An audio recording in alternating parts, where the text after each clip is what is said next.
Okay, here you are. Recording in progress. Backing up. We're coming in. Coming in. Coming in hot. We're coming in hot with our tea. Literally with our tea. So literally, two nights ago, I'm in the bed and I'm dreaming, you know, and like before, like Eric would bring dreams to me and he'd be like, this is what happened in my dream. Like, can you believe it? Are we not? We're not together enough. Hi. Hi. That's gonna be our start in.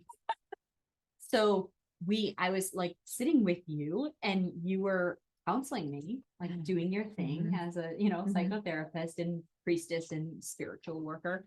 And I was telling you how you were like, well, what is it? Like you were basically asking me, like, what is it that you're feeling? Like you're pulling it out, like you're digging it and asking the questions and like unveiling the things. And I eventually said to you that Eric is too much for me. Like he drives me crazy, you know, like I am exhausted by him. Like I straight up like went to the complexity of truth that it's like I'm holding back in my throat chakra and in my heart at times where I'm like, if I told him this, it would crush him, you know, and that part of me that's mothering him to protect him versus me feeling my emotions to protect myself and my own energy. Yeah. And I woke up feeling so peaceful after our session together. And I was like, oh my God, like I worked with Paulina last night. And I had been meaning to tell you this. That's so funny. Did you know? No, I didn't know that in particular, but something that I've been paying more attention to cultivating in my nighttime space and cultivating more of an environment for my night process, because in one of the lenses of seeing ourselves through in the starseed world, that is actually where a lot of my work is supposed to be, is more in the astral realm and supporting people really in it's meant to be an ego death. It can either be like actual physical death, where that has also been a part of my life, but in the ego death, and it can either happen in real time or in this way or in the astral realms. So I've been actually became like very more conscientious of, and a part of why I sleep separately in here, because and I have my phone, like I move and I make sure not to have a lot of electrical stuff in here, so it's a very just clean space. Yes, so like when you're going in with intention into that realm. I've never had somebody tell me in this way, but it's usually me experiencing things in my own dreams, you know, but not that I'm traveling in other spaces. But I think you would have to be very open for that to happen. I've had other people come into my sphere, which has been interesting in my dreams and stuff, but I think I've been feeling you guys a lot actually, which is interesting. And when do you have like a specific day? It was 2 nights ago. So last night was I have to think of like when they woke. What's today? Today's Friday. So Friday, it was, I'm pretty sure it was Wednesday night. If it wasn't Wednesday, it was Tuesday night, but one of the two, where I woke up feeling the weight came off, which I'm trying to think what day we went to the beach. So interesting enough how that story carried on is, and I've had this happen 2 times, once with you and once with my massage therapist. And so I like to because before you're like, how the fuck could you do healing in the middle of your sleep? And you're like, dude, this world isn't just what we're touching right now and the clock time that we see it as, like time isn't this linear thing. And like, this isn't the only time we're working is when I'm with you here, because it is so interesting that after that conversation happened with you in the night, I had the clearing. I felt so much better. And Eric came to me and said to me something of the sort of like, what is it? Basically, what are you not saying? Or do I exhaust you? He said the thing that he picked up on it. And because you're like, okay, well, you're a projector, you need to sleep separate. He has been sleeping on the kitchen dining room, living room floor. So I could be separate from him and have my time where I have no other beings in the room. It's been a month of this. And I didn't say anything to him about the healing journey I have with you. I didn't say anything to you. No. And he Yeah. literally word for word was like, well, what is it? Is there something that's annoying you about me? And I finally said it. I was like, yes, I actually am extremely exhausted and overwhelmed and annoyed by you. Mhm. And I said it and like we had our healing session together. He was like, yeah, that makes sense.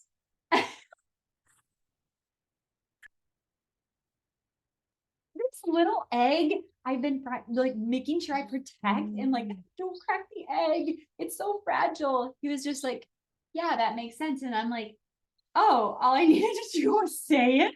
Like, I don't have to carry the weight of that anymore. Like, I've just said it. It's been clear.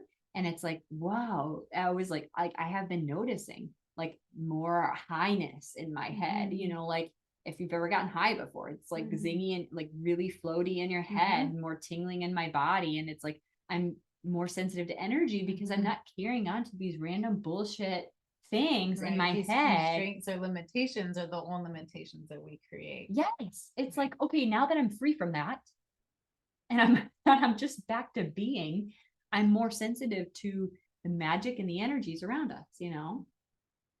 So thank you for that session. You're amazing in You're the welcome. astro world. But this is So- these pieces, right? Yes. That we explore.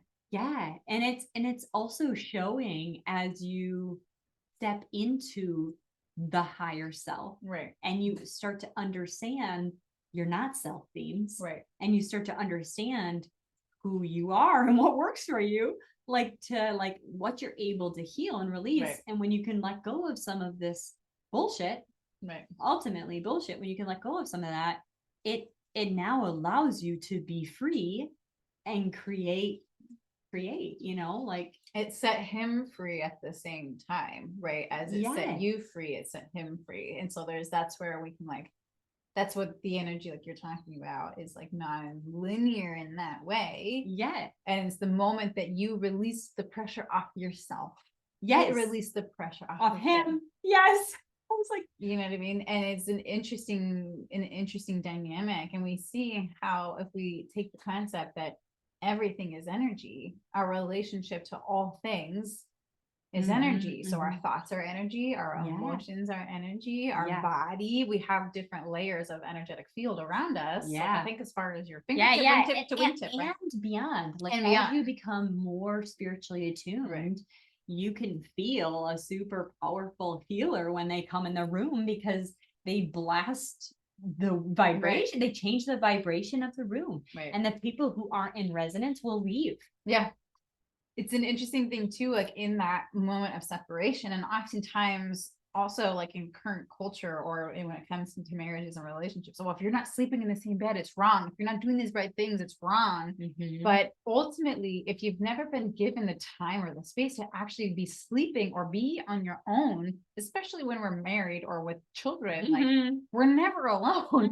So how like figuring out where we start and stop is a big thing, you know, and not in regards to like, you know, so in our sleep space, because I feel like I have found for so many of us, and especially I feel like at least the most people that I work with are women or mothers. It's either, you know, women and mothers or women or mothers. That nighttime, because in the day you're doing so much and tending so many things. When it's nighttime, like we are also cyclical beings. So we connect to the moon. And so like it's natural, I feel like, that there's more of an aliveness that actually comes out at night. And so I have found that cultivating a nighttime practice has been something really changing, like cleansing and clearing, you know, releasing any energy that does not belong to me, calling myself back home to me, like pulling tarot cards, doing journaling, reading certain books, or something that just brings me back into myself. Paulina, I want to start today with that, with your mantra or the way that, because one of the sessions we did, it was like we started with claiming back to who I am and cleansing and clearing, and then I want to drop in polarity talk more. And so like, can you walk us through that? Like, what is it? You said it just now and you said it fast. And so giving space for everyone to say that for themselves and call it in. And so when they're listening with a different intention, maybe with a different ear, because there's so much information coming in all day. But when we can sit and feel it and reclaim it and do something with it right then and there, it has a chance for it to stick and reclaim. So can you walk us through that? Absolutely, because something that I found as well is the power of our voice. So this is something that like I'll say in the morning and I'll say it at night. I'll say it if I leave certain spaces or places, or if I'm even entering into certain spaces or places. It's just a simple opportunity to have awareness of like, I feel like also for people that have more open centers on their human design body graph.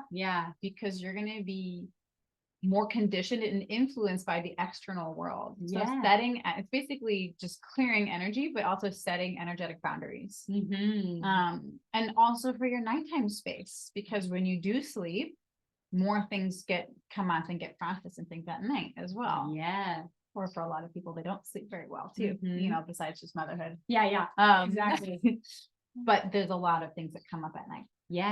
And that's usually the rapid fire mind. So a simple practice that I do, I do one hand onto my heart and one hand onto my womb, my belly, my feminine space.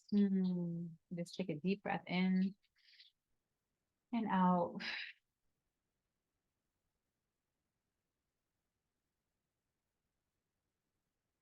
And I call myself in. So I am Paulina and I am here now. I am Carly and I am here now. And I make sure just to breathe the intentional breath throughout the process, just to continue to like sink in and anchor in into the present moment.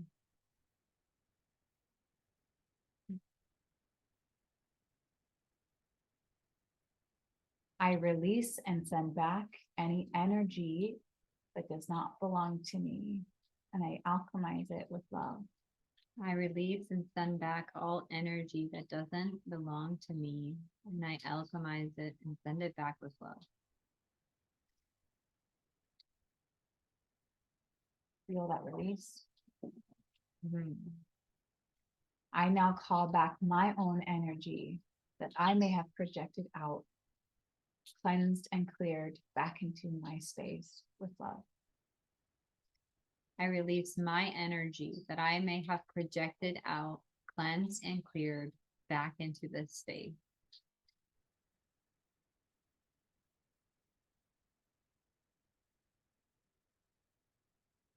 I'm the only thinker in my mind, the only feeler in my body. I am a sovereign being. I am the only thinker in my mind, the only feeler in my body. I am a sovereign being.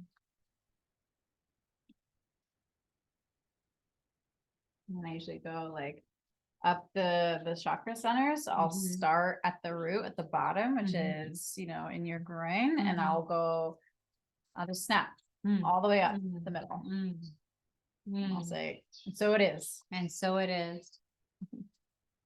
It's so interesting feeling your presence when you snap. It's like shocks in my body. I'm like, I'm trying to let it act. It's like I usually will move my body. Yes. Because we move things in that way. So it's like giving myself permission, and I'll usually go through like another series of mantras. And so I'll start my mornings like this. And I'll end my nights with it. As a way to like, where am I from the day? From all the needs and all the stuff that we go through.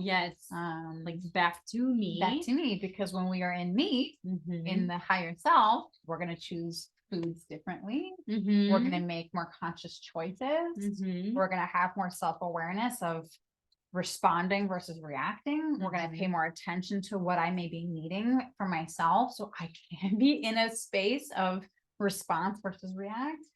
And so it sets you up to win in the beginning of the day. And I like that you said too, like you will do this when you go into different spaces.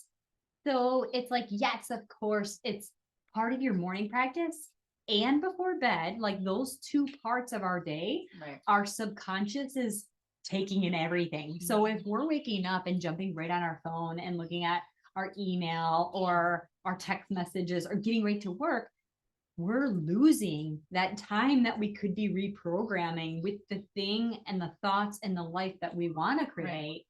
So to use that time, of course, but then to take that practice and being like, I'm walking up to an Easter egg hunt right now. My whole nervous system is like, Yeah, like our mom. So it's like the Easter egg hunts are happening right now. Yeah. And there's kids running everywhere, and there's crack cocaine on the ground and colorful eggs that's socially acceptable for my kids to eat. And so I'm getting ready. And so to even claim that in what people, when we're not really aware or not really in tune, we don't know that I just got some of your bullshit stuck to me. I got some of your stuff stuck to me. You just dumped on me. And so it allows you to come back into claiming who you are and like clearing it, because there is a bit of lightness that you feel. Like when I opened, I was like, whoa, I'm a little bit party. Move it too, because it takes some self-responsibility too, because we also see that when, let's say, we go and see those different spaces, where are we providing judgment? Like unconsciously, like we're just having that inner dialogue happening of like, oh, well, look what they're doing with their kid, or oh, they're good, like, oh God, I should be doing this with my kid. Even the self-judgment or judgment towards others, you have more awareness of that too. So like part of this, that's why we release anybody else, but we also call back ourselves. So there is some, the power of our voice. Yeah. And we're constantly casting spells. Yes. And so paying attention to what are we saying and how are we saying it, it can help set you up for all of the times when we're not so aware, and we can then reflect back, oh yeah, so I totally was doing that day. And now I can add on in my practices in the beginning of the day or at night or after, before going into things. I love bringing in the Ho'oponopono, the ancient Hawaiian chant. Yes. Because it's also the I'm sorry. And let's make I love you. Right. Please forgive me. Yeah. I thank you to the parts of me that maybe reacted versus responded, that internalized self-judgment or self-shame, that or I projected it out onto somebody else. Yes. Onto another thing. And I word vomit or whatever, either energetically or with my words, or with my intention. So you can see how we are constantly in co-creation with our reality. Yes. And it is taking that level of responsibility to cleanse it, to purify it, to call it back home to you. So you have the energy to show up in your most vibrant, highest self. Correct.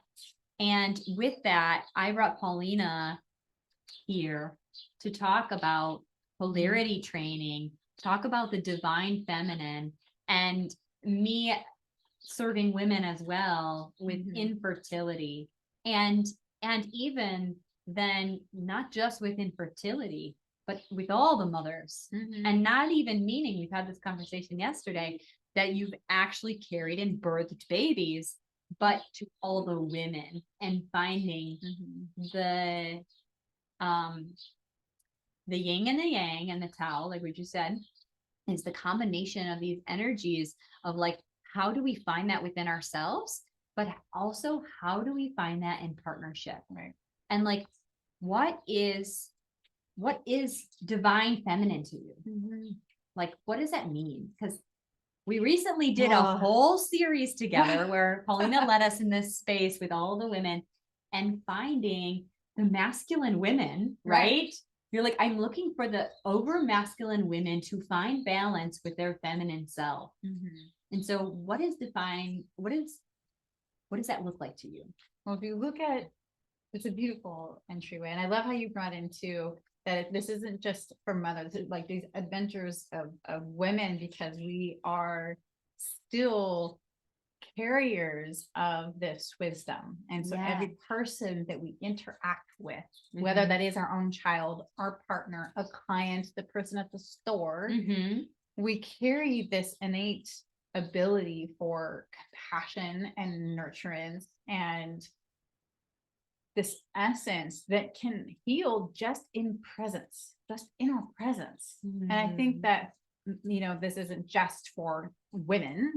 Men can do this too, but what is that? Je ne sais quoi, right? It's like the, I don't know what that is. Yes, Je ne sais quoi, like what does she have, right? You see people when you walk around, you're like, like, I want that. Yes. Oh my gosh. That is true though. In like a woman in their true femininity, how it's like, it's so attractive. Right. But I like, you're like, I'm not attracted to her, but I can't, I'm like, Well, what is compelled to go there, you know? And you can feel it too, because you can witness it. If you've seen or witnessed a woman that, how are they presenting themselves? In what way are they taking charge? Is it from power or empowerment?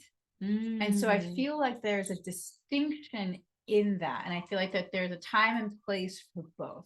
And I feel like that maybe comes out in the feminine and masculine way. So we each possess, that has nothing to do with, you know, sex, gender, whatever. It's just an energy, a feminine energy and a masculine energy, a receiver and a giver, right? In ourselves. We all have that. We all have that. And so it's said that the left side of the body is the feminine and the right side of the body is the masculine. And if you see your heart, I think, you know, I'm just kind of pulling this in right now, but like the heart is really the one thing that's kind of like in the middle. Yeah. Now that I'm thinking about it. Yeah. So the one thing that's really in the middle, that's kind of bringing it together. Which is also, our lips are also in the middle. And I feel like I'm just seeing, like, you go down the meridian of the body. What else? Your yoni's in the middle, right? Like you have this section, all of these different things that are in the middle, that are pulling these opposing forces together. So in the realms of like, when you bring divine feminine, divine masculine together, it creates divine unity.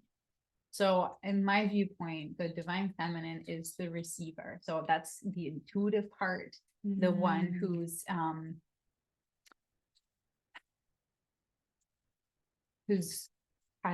can heal through compassion, who has an open heart, who's heart guided and heart led. She's the one that you feel that you can open to, and that carries the wisdom, that is aware of the seasons, that is aware of the cycles, that is aware of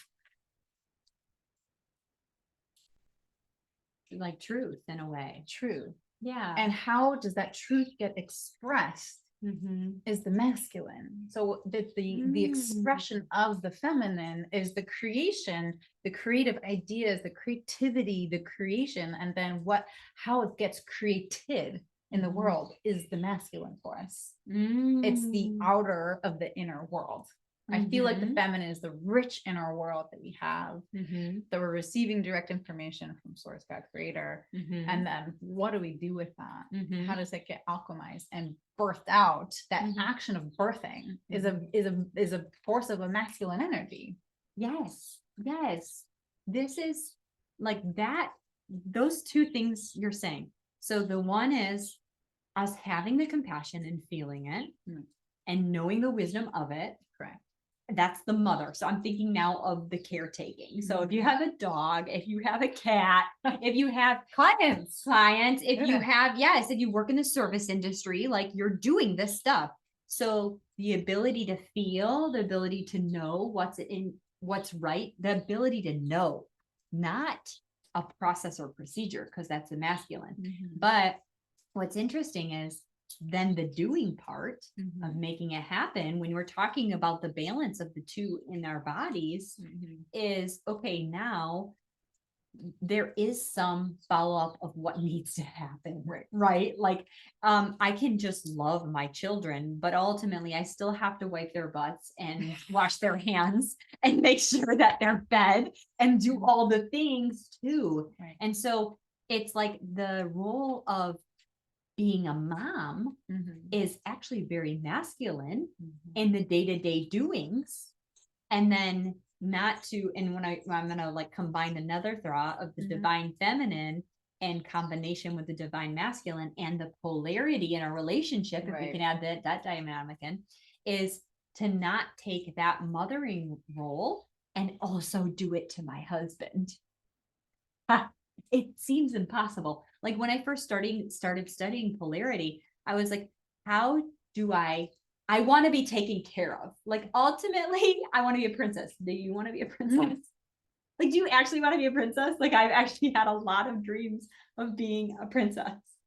Like somebody take care of me, right? Like, have you felt that way?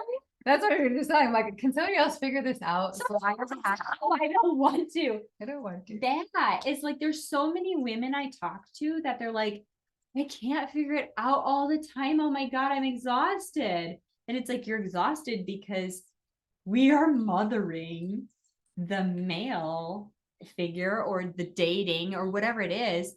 We have stood in as that masculine role and took it from them. We're like, hey, we want you to be masculine, but by the way, I'm doing it all for you.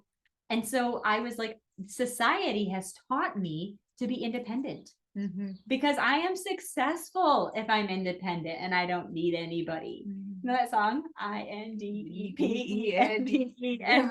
That's independent.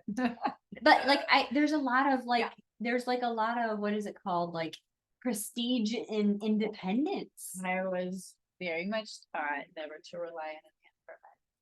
Yeah. There's been the narrative of that and to cultivate. Yeah. And I grew up too. I don't know if you have brothers or. I have one brother. Yeah. So I grew up with, I'm the youngest. I have 4 older brothers and being the youngest. So there's always the aspect of needing to keep up and to show that I can do it too. Yes. Because there's been, so going back into, there's a couple of different variables to what you're bringing up. Yeah. And how does that show up? So in how, for example, where do I want to start with this? Because it's going to show up. So a process too of being the intuitive and being in the divine feminine is that you have a connection to spirit. And you have an open channel to receive the intuitive guidance. So I feel like that piece where some of the wounding kind of comes in is from, and we're generally operating really from a wounded masculine. So when we're taking action, we're usually forcing, doing things out of duty, obligation, or should, or with our mind and our will. And that it's really in this cultivation of your relationship of replacing it with God, source, creator, with spirit, having that being the actual masculine force that is, now I'm taking aligned action. So my feminine is receiving the intuitive guidance. My higher self is, processing how I'm being guided to do things. And then taking right action from that space. It releases needing it to come from anyone else outside of myself. And I feel like there's a big wounding in this. So I grew up around religion. I grew up very much in this religious part, and I went to a Catholic high school, and I actually came out of high school like atheist. I'm like, I don't know what religion is or what God is, but I don't want any of it. I'm atheist, but I still believe in the universe. Exactly. You knew the higher power that I knew the higher power. I knew that I could see that I was manifesting things, and I could feel. I didn't have the words of the language, but I had the feeling. But whatever the structures that I grew up in, right? You believe in, Jesus is the way, the only way, God is the only way, and that Mother Mary, you're a saint, or you're Mary Magdalene, or you're a whore, right? You're in, again, these dualities or these polarities. But I'm like, cool, where am I in all of that? Where am I in all of that? And so I feel like that's where that how are we raised in those environments? And so where do we get shut off from our intuition because it's no longer something that's cultivated? So not only did I shut off my intuition, but what's the rest of here? Your body. I'm disconnected from my body. I'm disconnected from my intuition, and now I'm living mostly in your brain. And what has that cultivated? I ran anxious my entire life up until I moved here 3 years ago. Whoa. and not knowing or seeing that that's That you're just what I was living in your doing, head. that I've been living in my head and Yeah. not in my body, and how it was Yeah. coming about. Like I have like use of the food choices, or like I had horrible acne on my face, but like how I was relating, I was hyper masculinized in everything that I did, but not really understanding that's you were why doing that I that. was doing that. And we have moments in life, I feel like where there's opportunities to shift things are moments in life. My awakenings really came from plant medicine journeys. So I was really cracked open after a psilocybin journey. And it was from that I experienced the souls of my children, the beings of my children, and I cultivate, and like all of a sudden I was blasted into information land, into everything and everything that is beyond this, my knowing of life. And this was in 2019. But before that, my intuition was already guiding me to stuff that I, when you actually look back in your life, your intuition's been leaving you breadcrumbs the whole way. Like I have a whole back tattoo on my body that I'm like, why am I getting this? I have no idea what any of these symbols mean. Yes. But I did it. Yeah. So there's that act of trust and surrender. Yeah. So when we can cultivate trust and surrender to where we're being guided, when you listen, and you know it's intuition because you don't know how to explain it. So you're like, I don't know why I'm doing this thing, right, but I can't not do it. I can't not do it. So when you're taking aligned action, that is a divine masculine way of moving through something. I see. Okay, I was going to ask you that because I've gotten so really good in the corporate world of life as a female, being like the boss lady and being like, oh, I manage this place and da da da da. So I got really good at being friendly and feminine and like this like courting way, like I'm so whatever, fairyland female, but then also being like down to the books, like pushing the needle. And every one of those experiences of my life was fucking hard. Yeah.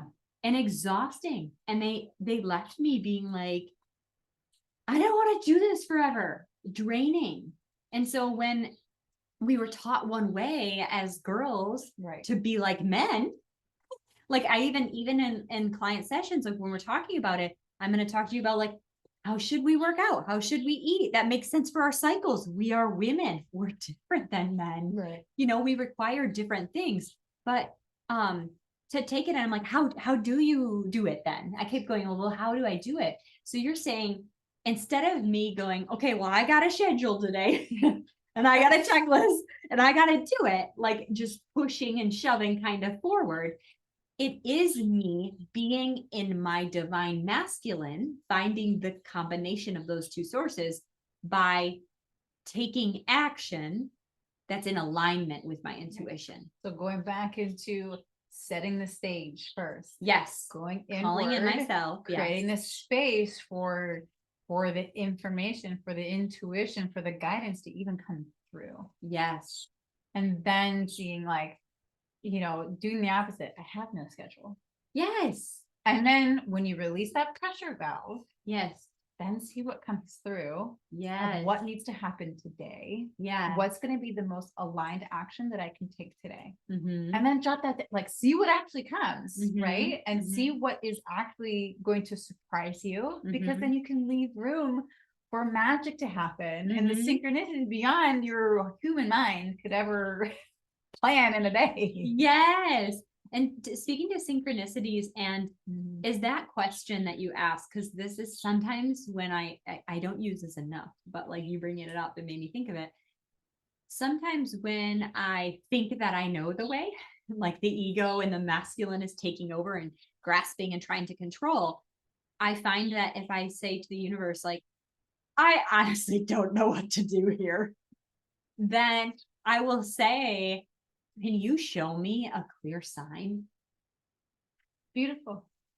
That is like, that's bridging the worlds right there, right? Yeah. It's understanding it, as one of my mentors, Melaine, she's my Cuban design mentor, and she was like, she's like, this, she actually has a whole thing around like reconnection with God in this way. And like, we get so triggered by the word. We're like spirit, God, universe, creator, whatever you are. But she's like atheist with a universe person. But like, we'll just say God for the sake of conversation. We'll say universe, spirit, whatever. But this, when you can surrender, you're human. She's like, did you create the universe? Did you create the planet? Did you create all the God, the trees and the plants, all the birds and all the animals that are working? And you're like, oh, yeah. Like, what are you doing? What are you doing? Yeah. So this way of you're not alone. So I feel like what has really come up that when we are in our masculine, besides all the conditioning, like I like to go back into where conditioning even start, and we're just doing it. We're just taking on the continuation that's been fed to us. But do we even really believe it? If you take a second to question, wait, do I actually believe this? Do I actually we don't know that we can ask questions. Yeah. And I think that's maybe like a good place to start, to give yourself the permission to ask the questions. And so like step one of so many things, and that's where like even in the 12 session, it's broken down into 12 sessions essentially.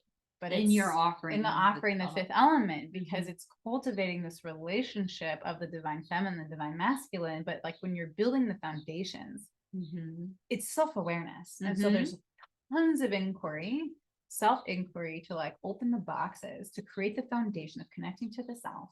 Because when we are connected to the aspect of, it's not so much that being in our masculine is a negative thing. Yeah. But is it the wounded masculine? Yes. Like the, or the wounded feminine. Is the wounded feminine, how is she showing up within ourselves? In what ways is she self-betraying?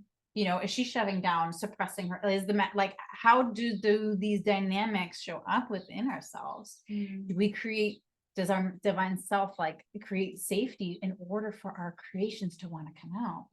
Does our divine masculine create the structures in business to allow our feminine creativity to come out? Where do we hold ourselves captive?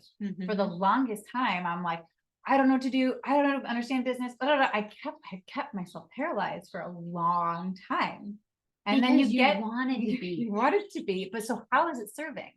So we're keeping ourselves small. We're keeping ourselves from change. We're keeping ourselves from our highest evolution and space, because ultimately that's what our ego does. Yeah. Is to keep us safe.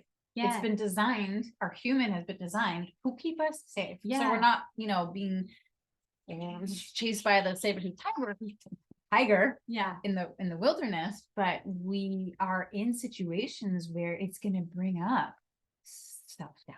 It's going to bring up opportunities of potential failure. It's going to bring up all these things that have that same energetic vibration of fear. Yes, exactly. And then in feeling the fear, we want to escape it because our body likes to be in this state of rest, digest, relaxation, parasympathetic state. We don't, unless you're consciously doing this work, you're probably not choosing to step into an uncomfortable, fearful, shitty situation. Like the medicine journey you're talking about. I was just going to say. Yes. He is saying, I went into the fear. Like I went into possibly darkness. I went into very much unknown about what I was going to see or feel or experience. And then at the light of it, though, the feminine of you being like, I'm going into the fear and I know I am safe in this body and I am open to receiving any messages. And you're creating that protective energetic barrier. Yeah, too. That you have your masculine supporting you in this way, because it's not just your masculine, it's the masculine of life. Yeah. Like you're held, you're supported, you're taken care of. I just need to step through the door and experience, why are these breadcrumbs leading me to this place?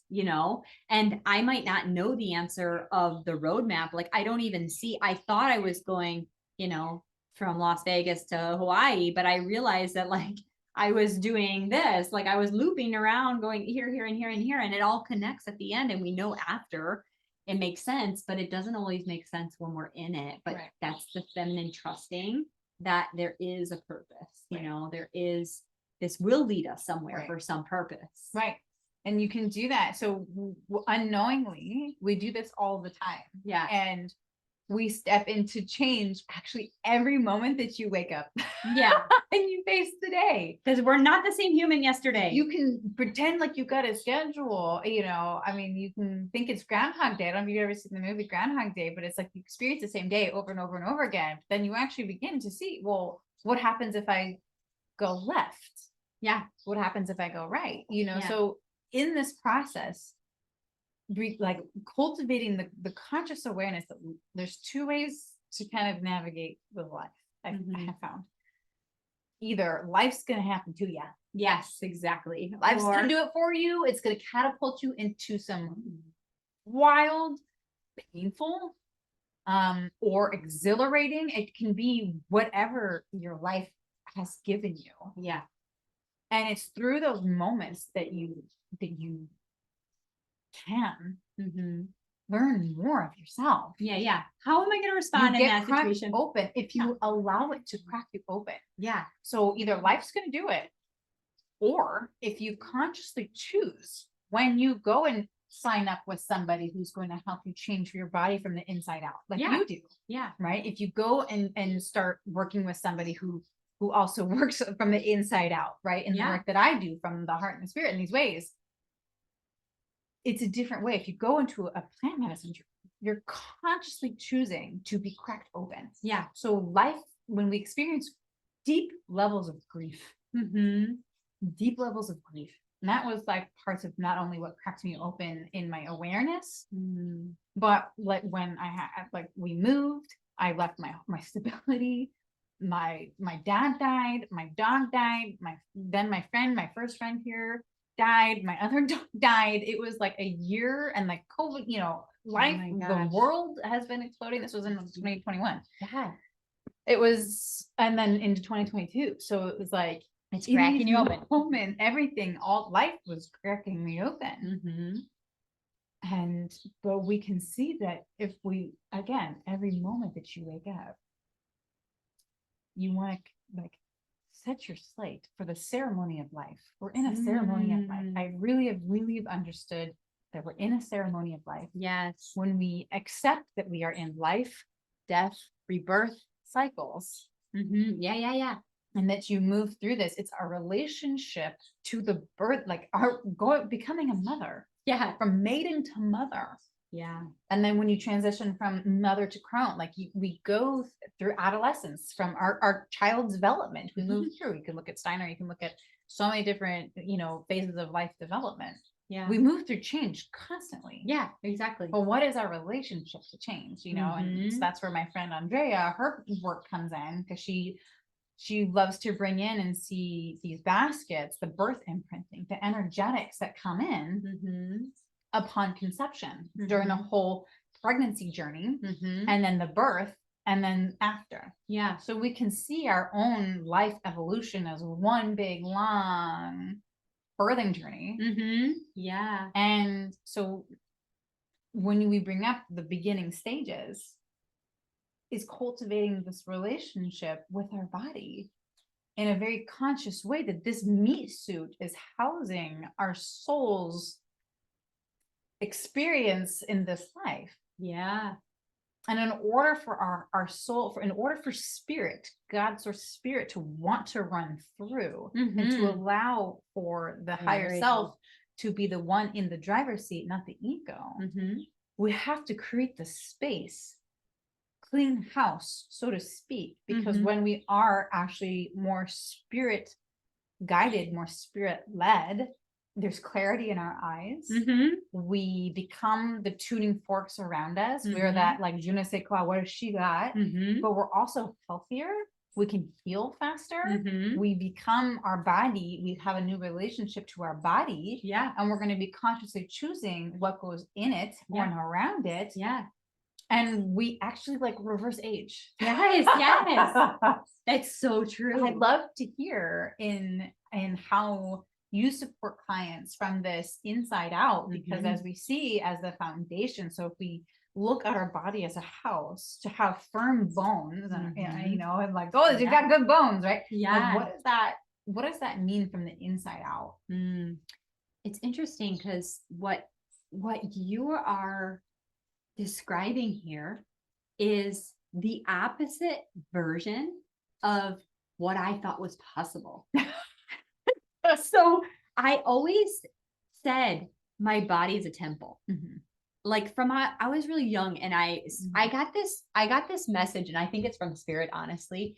And it was always, and I made a bunch of stupid videos that at this time social media wasn't like this. Right. So like I had some kind of like a video camcorder when I was like 10 years old, and I would go, like, we went on trips to like Florida. That was the time my mom would take us every year, and with my cousins, and I did this like on different things, like on rocks and stuff. And I was like, drink water, be happy. And I like 9, 8, 9, 10 years old. And I was like, and then like I had my sisters like posing, and I'm like next to a lizard, and I'm like I'm sipping out a water bottle, I'm like, drink water, be happy. And so like I started doing stupid things. And I spent like hours doing this anywhere I went. I had that like as my motto. But I always believed like my body is a temple. I thought I had to first do all the right things with my nutrition, with my exercise, with my sleep, before I could access this state of the soul and the spirit. I didn't know, like even you saying it, like cleansing and purifying and making space of this, because it's the opposite way. If I cleanse and purify and get all this business out, and I get clear with myself, then I will naturally choose the things that are going to fuel me. I think it's like going both back. And. Yeah. I think it depends on the person. Yeah. But I think it's a both and.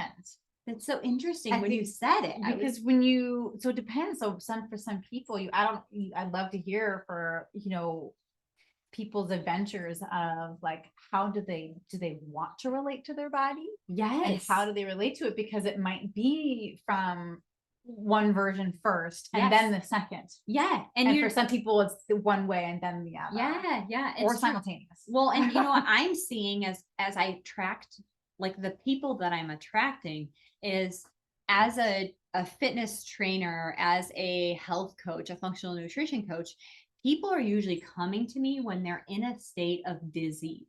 Dis-ease.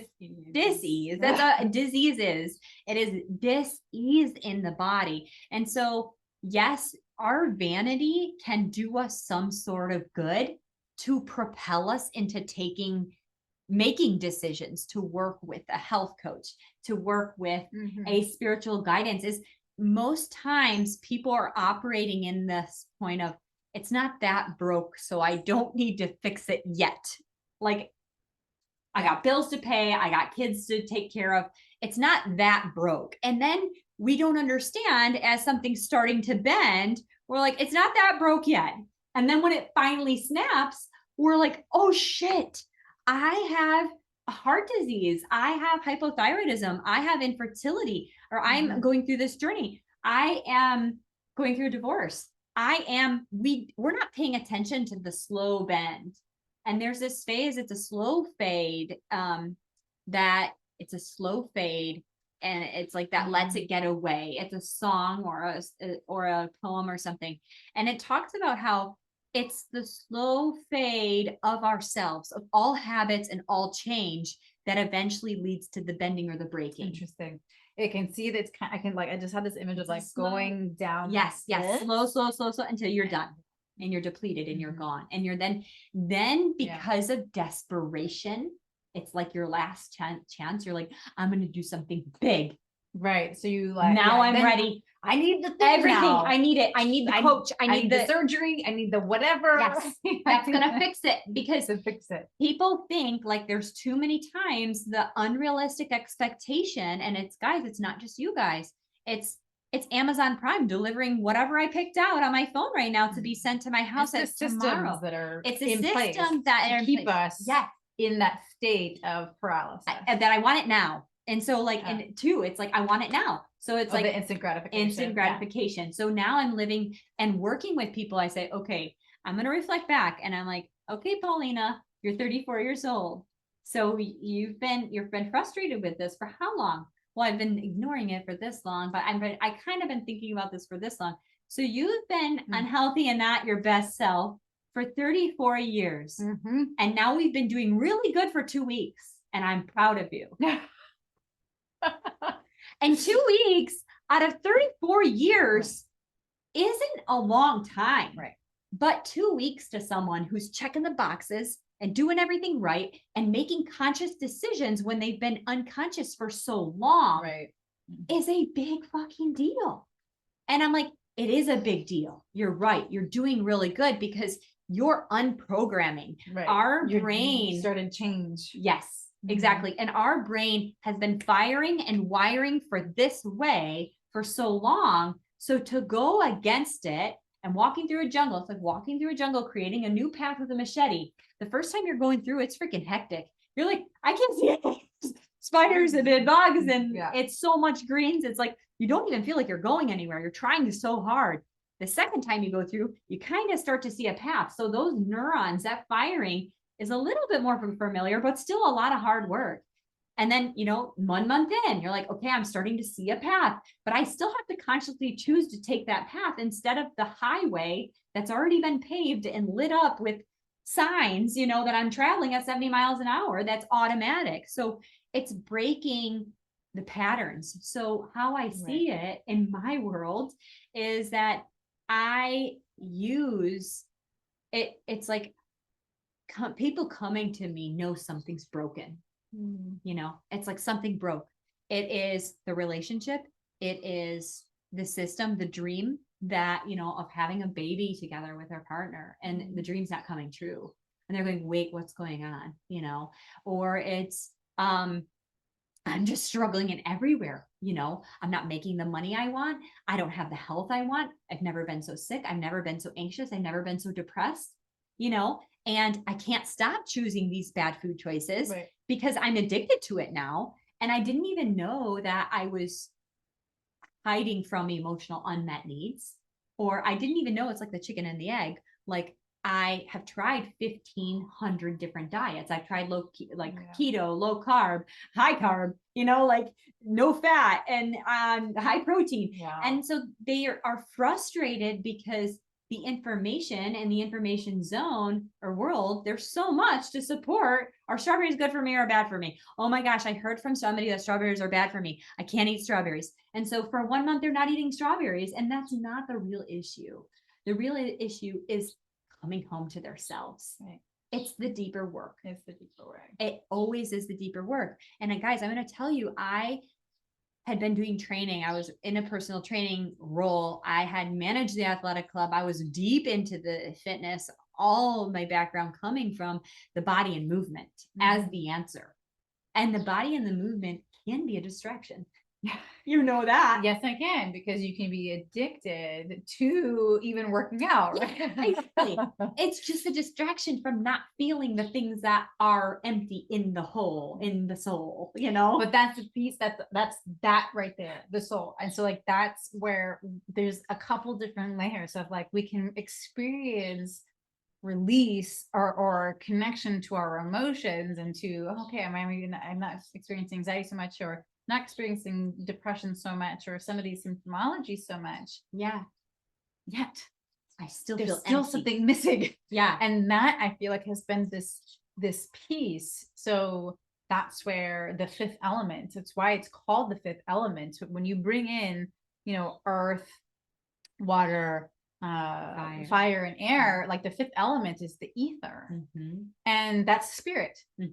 And so understanding that we are spirit beings having a human experience, not humans having a spiritual experience, that the system that we are a part of doesn't want us to understand that, and is purposely keeping us disconnected. And so it gives you, like you said, these instant layers of gratification and the hustle and bustle, and in that masculine role, because when we are connected to our femininity, we're connected to intuition, we're connected to the cycles and seasons. We're not even supposed to be eating half the stuff that we're eating because it's coming from another part of the country where it's like, no, it's but not your season. It's whatever. Yes. So we don't know that. I mean, I'm still falling trapped to so much of that too, because I'm like, I don't know, I go to the grocery store, I get what's there. Yeah, exactly. And we don't know what we don't know. So this is where like having some space and grace and compassion, because it can feel overwhelming that you don't know what you don't know, but there is something within you that is guiding you to connect to the people that do. Yes, there you go. To connect to the people that do, that Yes. understand, that have, you know, that's where both Carly and I really have connected in this, and something we both have felt that we both come from worlds. I come from having a psychotherapist licensing world, and you know, she comes from having whatever your functional role, you know, the functional trainings roles, right, and the nutritions and having the backgrounds and the foundational pieces. But we are also very conscious beings. We've gone through the evolution, we've gone through the soul awakening, and I mean, to the point where we moved our whole family is out to Hawaii. And now we're to be more in it, and to understand what that even looks like or feels like in real life, in real time. And it's hard to really share or express to people unless they experience it, you know. But it's really this feeling, that feeling of coming home. I'd love to hear from you. Like, what is that feeling? Whoa. What is that feeling for you of coming home? Oh my gosh, this is insane. Yeah, it is actually, you actually described the feeling in your exhale. Exactly. So her body like went like, and then right before she did it, it's like this gasp of air. Like, I'm looking for something, you know, like it's like before a big wave comes and you're like, I better take another sip. Oh my God, I just meant to, that's what we do when we die. Is it? Yeah. And then you grasp for air, and then you it's like transition.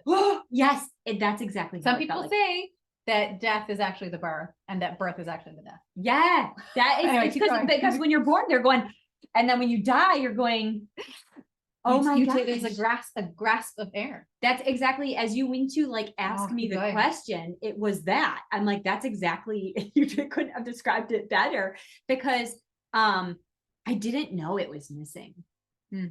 And the exhale, I didn't know any of it was missing. I didn't know any of it was missing. I was so busy in the matrix, meaning I was so busy in the hustle of the names, like my licenses, my credentials, my GPA, the house, the car, check the list, the husband. They got the husband. He's pretty attractive. Yeah, he looks good next to me when we smile. You know, we got our baby. We're taking maternity pictures. We're posting those. You know, like and you get confirmation because everybody tells everyone. They're like, yeah, you're doing it right. You're yes, exactly. And I didn't. I was like, kind of still like, is this it? But because I was grasping for the next thing, it's like I was grasping for the next breath, for the next breath, the next breath. And I was grasping through different layers of materialism. Yeah. Like, okay, well, if I could have $1,000 shopping spree, I would be so happy. It's what I'm wearing. Or I'm like, if I had the husband. Yeah, check that. And then I was like, hey, I got the husband. And I'm like, okay, that's not that much. And I'm like, okay, now we need the baby. And so we got the baby. And then I was like, okay, now we got the baby. Now I'm tired. Now I haven't had that. So it was interesting because when this awakening happened, it's like, yes, the breadcrumbs were leading me that it was going to be there. But I was sitting with my husband at the table. The kids were at school and he asked me to like him and his divine feminine, which he already knew how to do, was like, can you talk to me? And he was sitting there, and through plant ceremony as well, unintentionally, completely unintentional, because my husband, let's just put the words on it, was a pothead. Like, that's just the best way to put it. I was too. Yeah. So he was like, hey, I got this pot butter. I want you to make brownies for me. And I was like, I'm not going to make brownies while the kids are home. I'm going to make it while they're gone. And so like the house is smelling like the butter, you know, of the brownies. Right. This is how it completely unintentionally happened. And before this, I quit my job that was really toxic. And he said, quit your job. And he's like, if you want, you know, and eventually I heard a podcast. It woke me up. I texted my boss and said, I'm not coming into work anymore. The most unofficial. I've never done anything so immature in my life. But it was immature for me to not serve myself.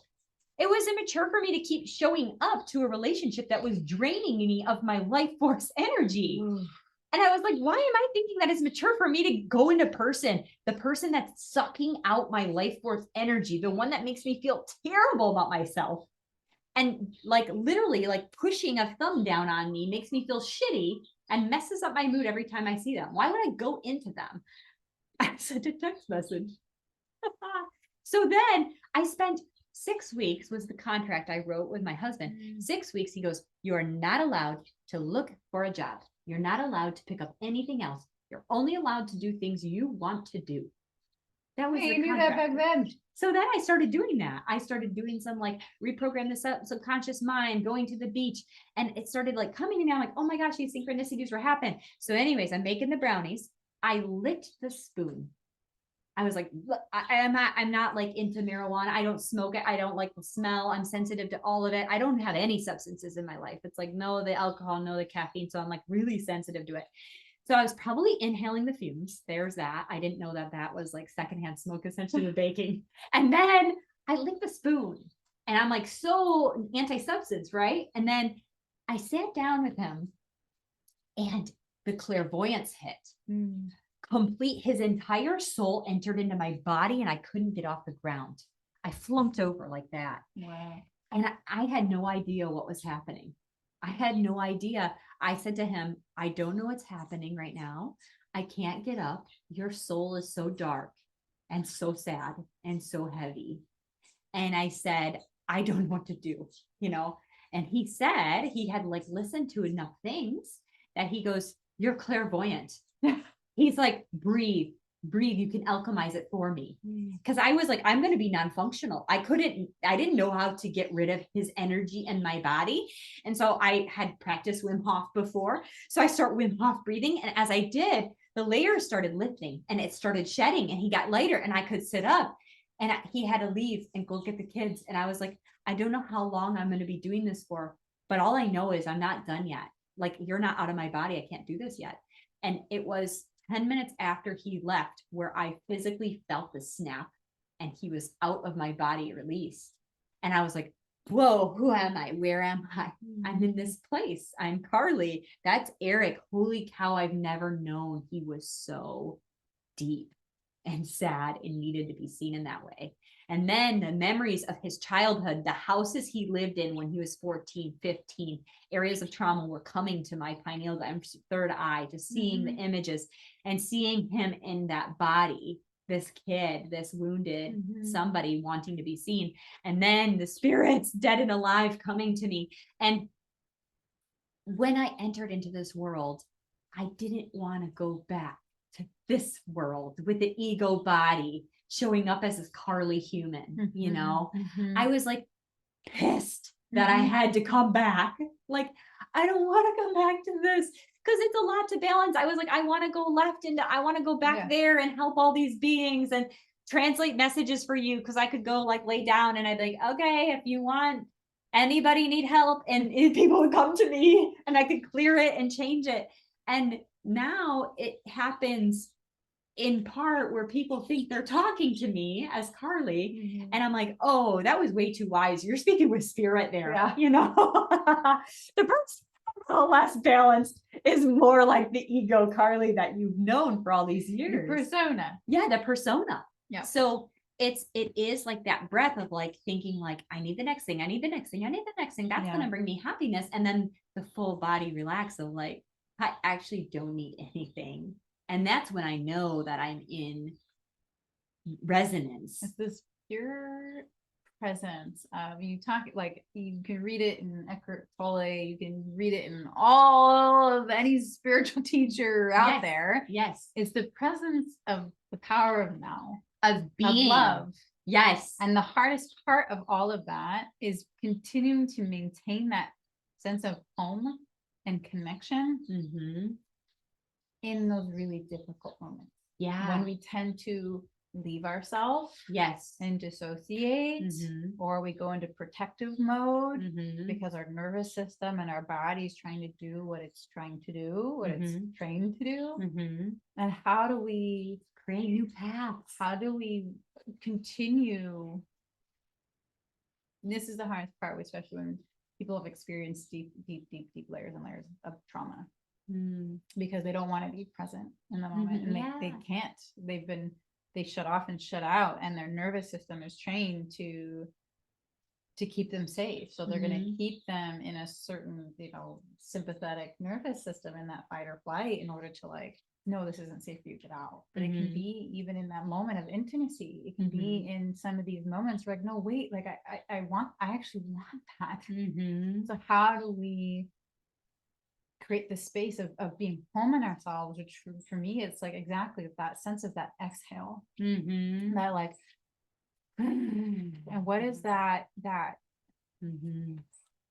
space of like, I can hear and feel everything outside of me.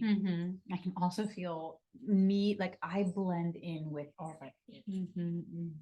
And that like, I then can move about my day from that like awareness.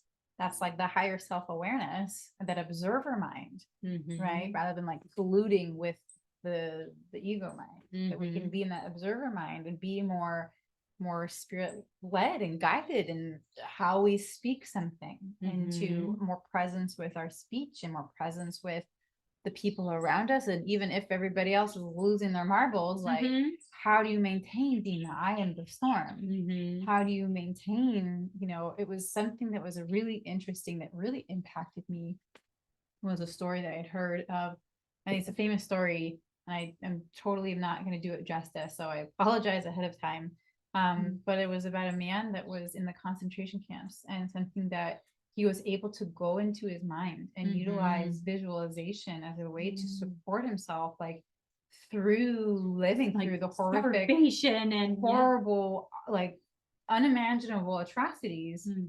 But like, this is the power of our mind. And this is like being able to see in that aspect of coming home to ourselves, like bridging the mind and the heart and the body coherence, to have all of our systems coexist in this unity, in this way of this, like in this unit. Because when we are only operating in one, we're disconnected from that. Like when our bodies are out in the world, they're the ones receiving the information.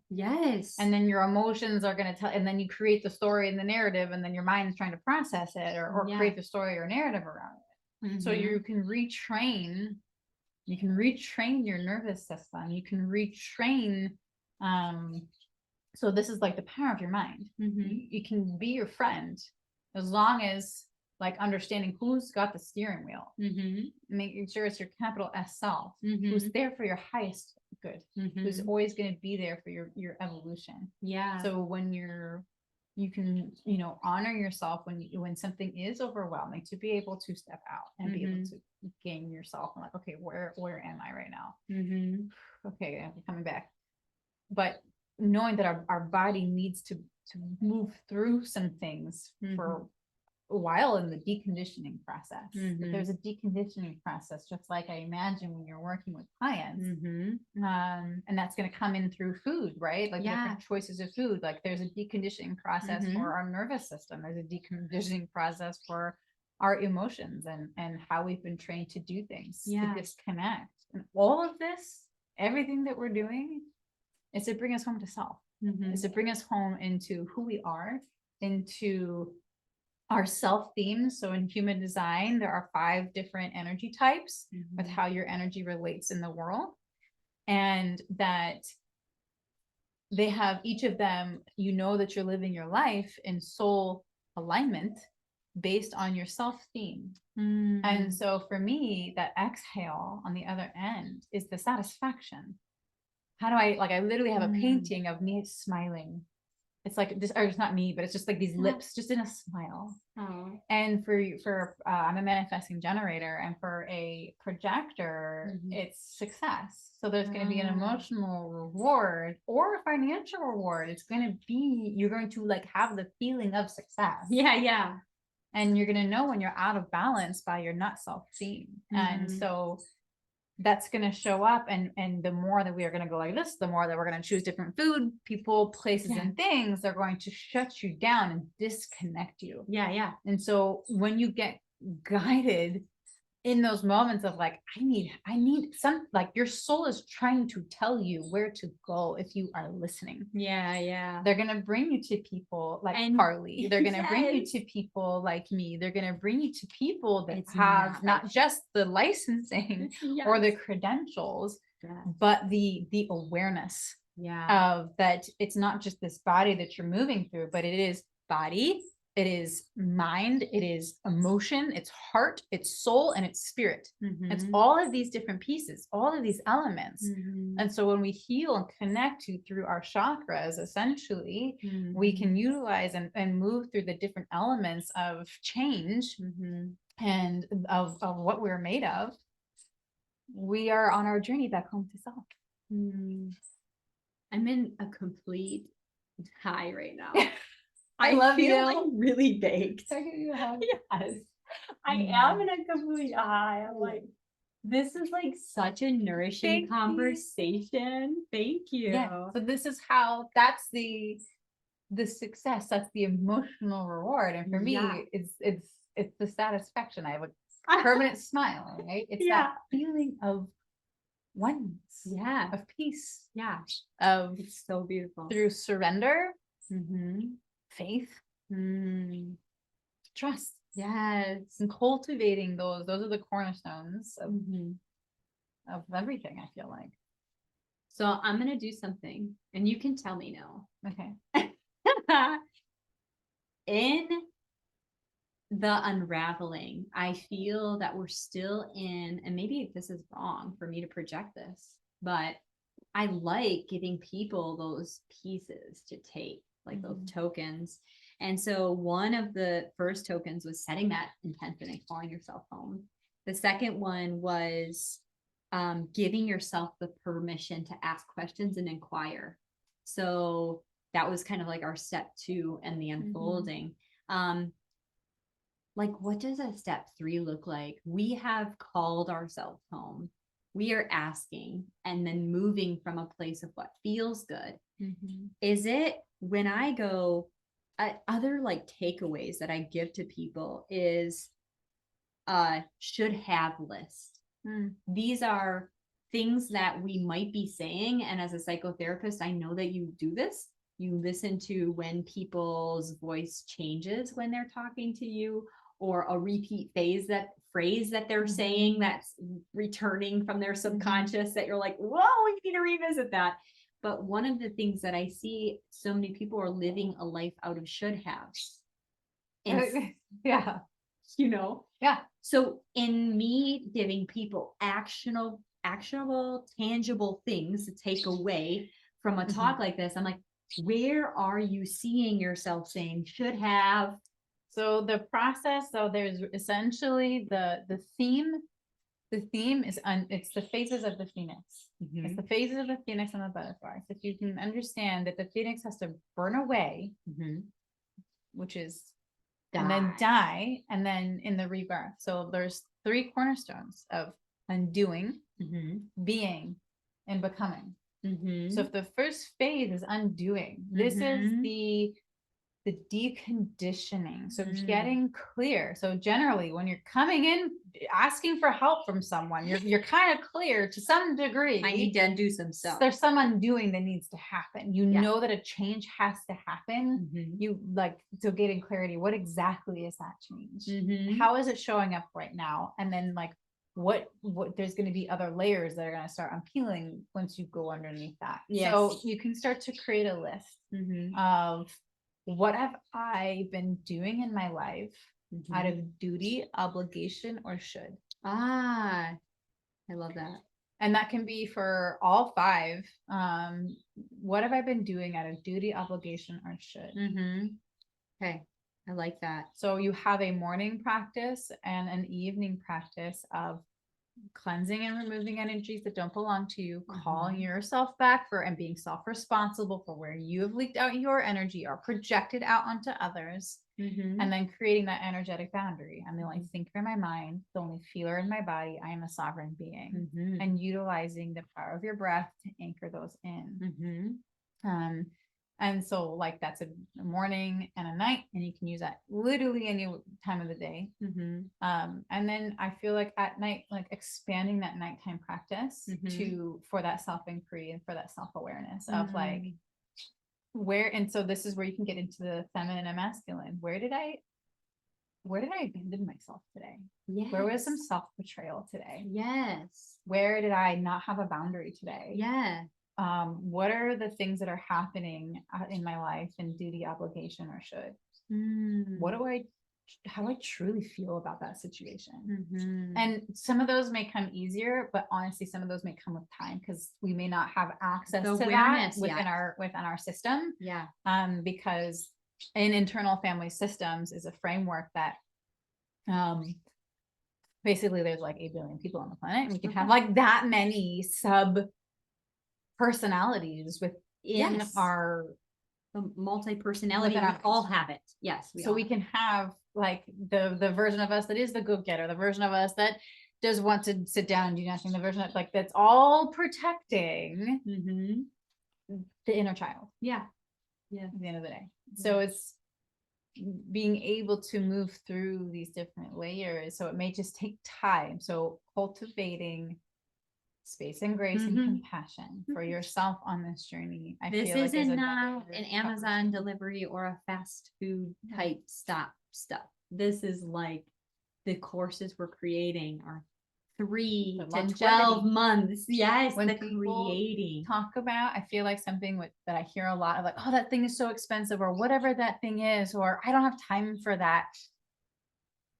Actually, it is, and this was something that was told to me by one of my business mentors, and it like stung me. And it was like, it is actually our ethical responsibility to be doing this work. There is not any more important work on this planet to be doing besides this work. Like for me, over and out, because I'm a mom. Yeah. I'm in service to other people. Yes. I'm a human being that walks around other people on this planet. Yeah. So learning to be self-responsible and to do your own work and do your own due diligence is the most important thing you can do, to take care, learning how to take care of your body from the inside out. Yeah. You want to be still 90 and dancing? Yeah. Do you want to see your grandkids grow up? Do you want to see what's happening in the world? I don't know, maybe not, but well, literally, we're in a generation right now. What people don't understand is you and I are going to be the first of the people on the planet to see our kids die before us. That's where it's going right now with the obesity epidemic. Yeah. That's where we're going with the process. Not me. That's where, not your children. Not me. But you know what? I choose no. You choose no, but you know, and take the blue pill, the red pill. I don't remember which one. Which pill is it? What I found is interesting is I'm like, well, that's not going to happen to my kids. Yeah. And then I'm like, oh my gosh, I'm at the playground and all of the other kids at the playground are eating Funyuns, Diet Pepsi. Okay, I might be half. I'm a little bit of a halvesies. Yeah. But you know, it's even if you're doing it all right, there are other people who don't have that conscious and awareness are not doing it. Yeah. And we're pack animals. We're going to do whatever we got to do to fit in. And so it could be me, you know, it could be me and my family and my kids, or it could be other people I love's kids, you know, that aren't willing to do the work and look at, you know, these choices that we're making. But it is interesting to your point of like, coming back, bringing yourself back home and doing your own personal due diligence, because that is why you're here on this planet, is we are living out and impacted by 14 generations back. Right. And so if we want to change the story for humanity and evolve in a different way, and the way that I actually know is humanly possible, like I am in love with ocean animals because they have some magic powers. And I'm like, oh my gosh, the starfish grows its arm back. How come we don't have cool powers? And then I got hit with clairvoyance. But we do. And the ability to read minds and the ability to manifest whatever I want. Self-heal. We can self-heal. We're literally like the chi, the energy that you feel coming off the palms of your hands is healing energy. Placing hands on somebody is healing energy. With the right vibration, we can change. And intention. Yes.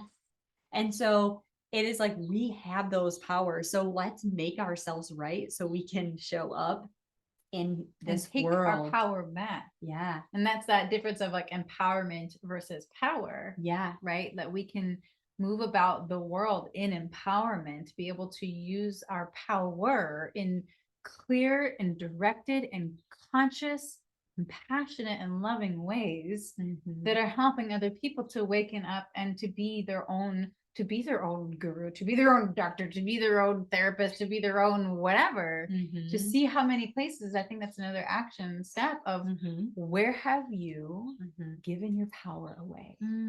To what systems have you given your power away? Yeah. I mean, just in this conversation, how I brought up my work with Carly too, is like, I feel paralyzed in making healthy food for my kids.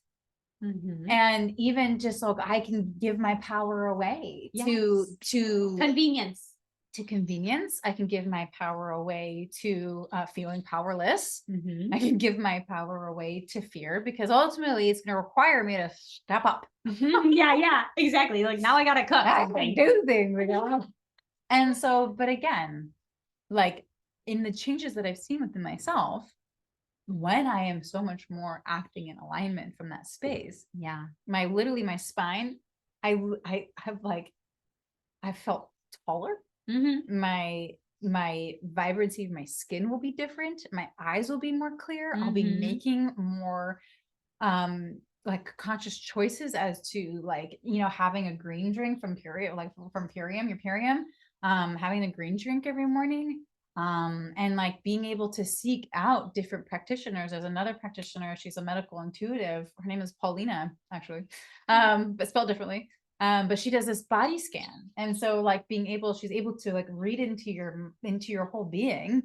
And being able to see, oh, you have mercury or lead, you have, anger stored in your liver. Like you have, like your whole intestines are looking like this, like maybe more dance and movement to like give it some space. Or so she like that we can be guided to these people that are here to actually transform our lives, not to keep us connected and plugged into their system, but as a way of like, people are like, oh, all these things are so expensive, I wish it was more affordable. I'm like, how's all the other stuff that you're doing working for you, that you're actually spending more time, money and energy on working for a system that doesn't work for you, and that doesn't want you to be like, it's false hope, it's false freedom.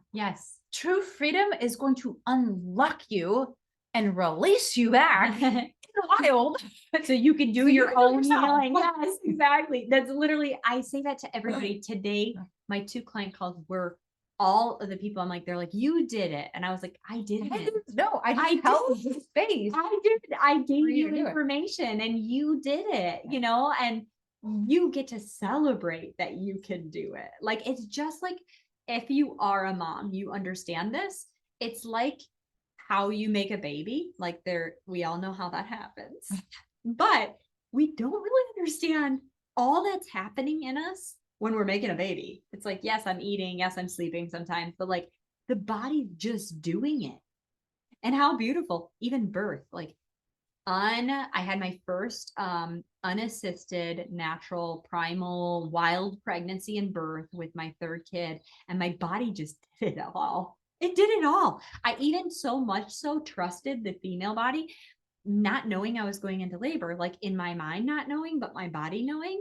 I started getting pissed off at my children the day I went into labor. And I was like in this blissed out, motherly, like bodacious place, still having fun with them, laughing, making fun of the fact that my belly is huge, to being like, I'm pissed at them. Leave. Husband booked mom and the kids a room. And that day at 10 o'clock, like I just took a day easy, ate food, still didn't know I was in labor. And then at 10 o'clock, 1 hour, I was like, I'm going to lay down and take a nap. At 9:30, I went up, took a warm bath. And 30 minutes later, my baby was born on the toilet, just blissfully. I like took him out, had a couple pushes, and I was like, here you go. Birth of placenta. And then I said to my husband, do you mind if I take a shower? I took a toilet paper and wiped the rim of the toilet seat. I just took a piece of toilet paper like that. And I hit the flush button. And he carried the baby and the placenta back to the room. I rinsed off. I went back to a year and just laid down and just nursed my baby. Like, it's amazing. We have the ability to do that, though. That's reclaiming. Where have I given my power away to different systems? And how can I come back to the part of me that so unknowingly knows how to be a mom? Like I just gave birth on accident. Like it's And like you an went accident on purpose. to the unknown. And that's the biggest piece of when we travel into the unknown Yes. of birth, of motherhood, of life, of when you wake up in the day. Yes. It's all done for you. It's trusting in the life force that is moving you through, the same life force that tells that rose to bloom. Yes. When it's ready to bloom is Yeah. the same life force that is within us too. And so Yeah. trusting, I feel like it's a big piece too. Trusting in our growth process, trusting in our divine timing of our evolution and the timing for us to even be watching this. Yeah. Right. Yeah. That It's for a you're probably reason. in a certain Space. space within yourself, and that you're gravitating to certain people, places, or things because you're starting to see something. And oftentimes it might come from having the duality of experience from I had a hospital birth, so Yeah. and then these different experiences, and then That forces you that way. and then it forced me that way. But it was like in awakening to my daughter, it was like my daughter's soul that really guided me to the priestess path that I went on. It was all this evolution of understanding divine feminine, divine masculine, divine mother. Like, what is that? What is any of that? Like a whole world. And that was at the beginning of 2020. Had I not, I feel like, been awakened at that moment in time, my whole trajectory from 2020 onward would have been very different. Because I was very much still attached to my son. I gave birth in a hospital. He was a natural birth, but no anesthesia. Yeah, nothing. Epidural. Nothing. I didn't have anything like that, but I didn't know what I didn't know. So they took him with some way, and then they brought him back. But they had gunk on his eyes, and I think they gave him some. I didn't know. There were so many things I didn't know what I didn't know, but I trusted in. But this is the thing. So another thing to journal about, getting clear as to where are you putting your trust? Yeah. Where are you placing your trust? Is it inside yourself or outside yourself? For all of this, and knowing that even though people like Carly and I are here, ultimately we're here to help guide you back into trusting into yourself. That you do actually know how to do things. And it was actually just in meeting with Carly and Eric and having recipes or just different things. I didn't even look at any of it because I just sorry. So no, but then they're like, I relate with that girl. But then it's just being in the energetic field, right? Yes, of somebody who is intentionally fueling their body that increases your awareness, right? And because you're like, oh, you guys are doing that, I'm now doing that too. I'm following suit, and not replicating it exactly the way we're doing it, but you allowing yourself to intuitively guide to like what feels good with you and your family. And now, before, that was a place that you would have never entertained. It was way too much when we met. You're like, that's too much. I can't do it. I can't feed my kids that. And now you're like, I'm like, here's a recipe book. Here's the meal guide. Here's everything you need to succeed. And you're like, never mind. I figured it all out. Right. And that's exactly, that's perfect. That's success. There's surrender, because there's and too, when we awaken to, when we're in energetic alignment with our blueprint, our energetic blueprint with human design, we each have a life purpose. There's a low vibration and a high vibration for our purpose. So when we ourselves are giving ourselves our own medicine, that when we cross paths with somebody, then we can awaken that medicine. We can like share that medicine and awaken that part of somebody within them. When also they are open enough and in their own energetic vibration and frequency that they are actually also, and then we can accept their medicine. Yes. So all the clients and the people that come into our lives are usually also reflecting. I have seen this from day one in my therapy work. I'm like, that person's going through what I'm going through. Isn't that funny? So there's like these parallels that happen. Yes. You're like, I just gave my own advice to them.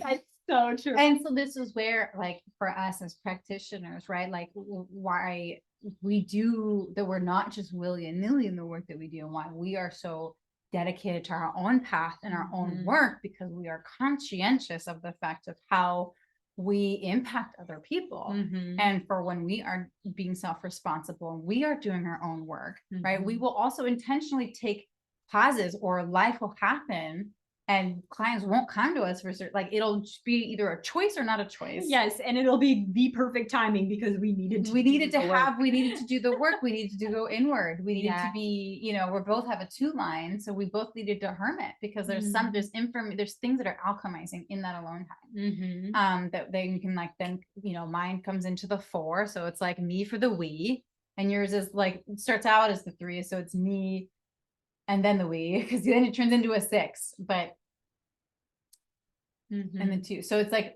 understanding that we are all in our own internal processes. Mhm. And then we learn about ourselves, and then that's how we then can guide other people too. But Mhm. so this is where we keep ourselves accountable. Mhm. We keep ourselves accountable, and if we don't, life does.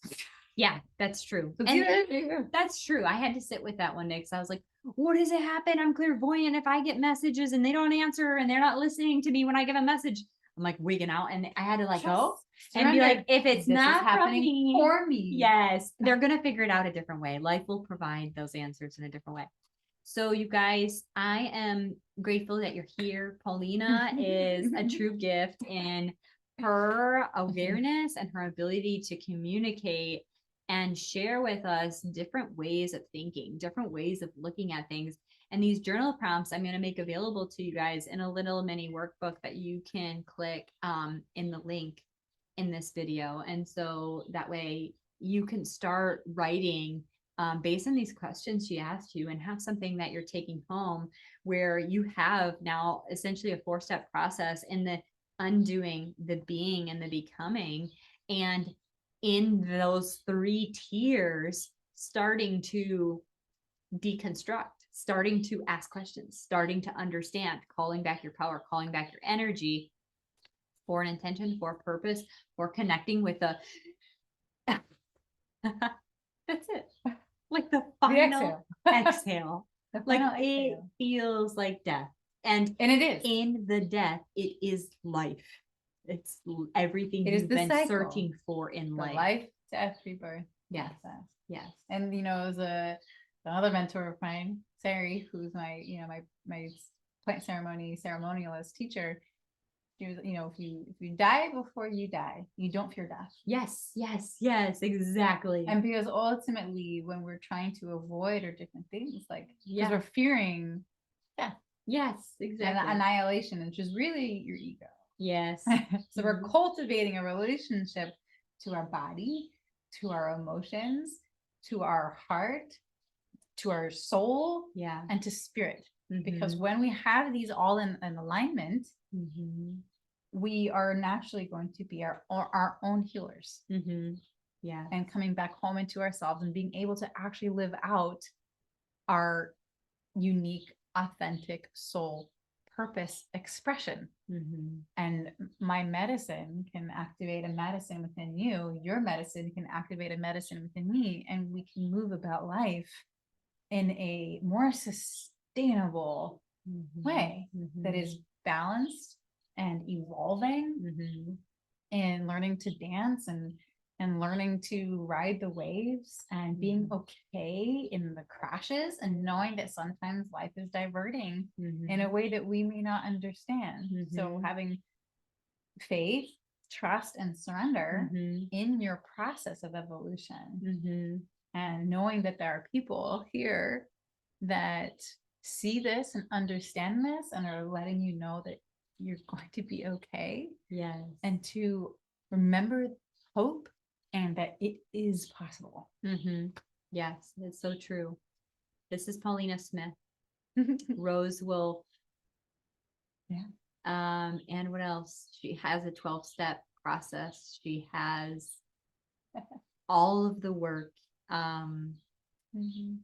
So this is just a taste of her medicine. And again, use your internal guide as an opportunity to lean in and be like, I need more. I need more. And if that's you, then you know where to find us. Yeah. And to start from the outside in and from the inside out. And Carly and I are here to support you. Yes. Yay. Yay. Thanks for If you joining. are a woman or a woman who's on her path to motherhood in her fertility journey, or you may be a seasoned mother, or you may be in your spiritual awakening, and you're all of those things. Then you found us at the right time. Love and aloha. Love and aloha. Oh my gosh, that was